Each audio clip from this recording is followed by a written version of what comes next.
Hey makers! Today I'm going to show you how to make a super easy and durable cord called the twisted strand cord. It's perfect for adding the final touch on your garments and bags.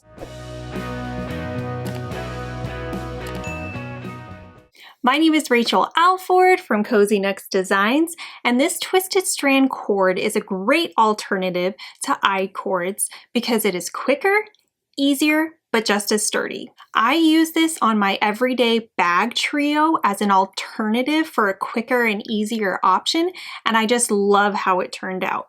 This is a free pattern on my blog, and you can get it right here. So let's jump in and make it.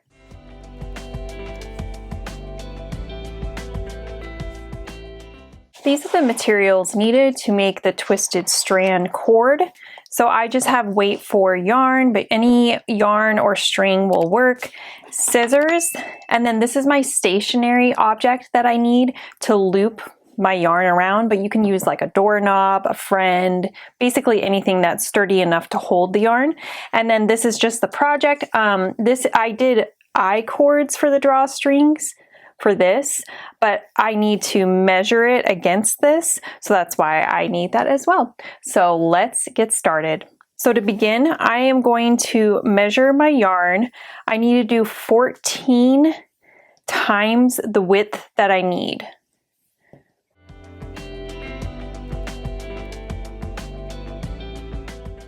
Okay, so I just measured it 7 and then I folded it in half, so that's 14. If my math's correct. Okay, so I have my long strand of yarn.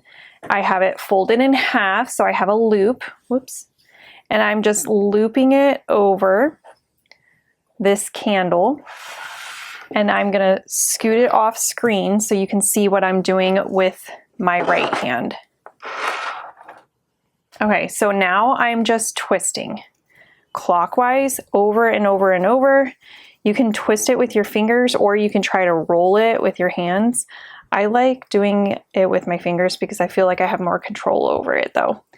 So you just keep going and going and going. This is getting tight enough I can scoot the candle closer. You're going to do this until it starts to fold back on itself because we really need a tight weave so that it will be strong and durable for the cord. So to test if you've done it enough, you just slacken, and if it's wanting to curl like this, it's probably enough. So I am going to, you can see how long my cord is, I'm going to pick about the halfway point, grab it with my left hand, fold it over with my right, take it off the candle, and now it's going to want to just twist up on itself, which is what we want. So you just let it twist and you just smooth it out.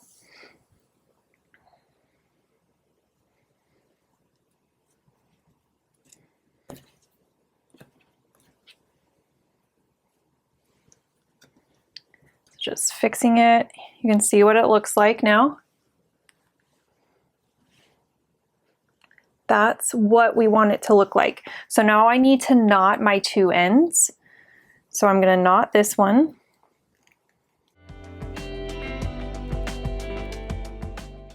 And then this one I'm going to knot as well.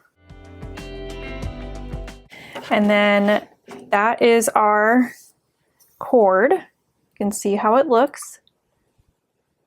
So I'm going to clean it up by cutting the ends for the little tassels. Now I'm going to cut this side so that it's symmetrical with the other one. So it's just undoing the cord twist. There we go. So you can see what it looks like. Looks pretty good, huh? And so this project, these are called, there are 3 bags in this pattern. It's called the Everyday Bag Trio. It's a free pattern on my blog that you can get right here. But so to do this, then I'm going to thread it around the top and then tie another knot right here on this side and then make another one for this side. And that's how you make the drawstring closures. So there's two different ways to make it. Like I said, I did I-cords for this one, but if you want an easier method that is just as sturdy, you can do this twisted strand. And that's it. A quick, easy, and strong cord, perfect for garments, accessories, bags, whatever you would want it to be. If you found this helpful, give it a thumbs up, subscribe, and click the bell so you can stay notified. And let me know in the comments what project you'll be adding this to. Thanks for joining me. Come back soon.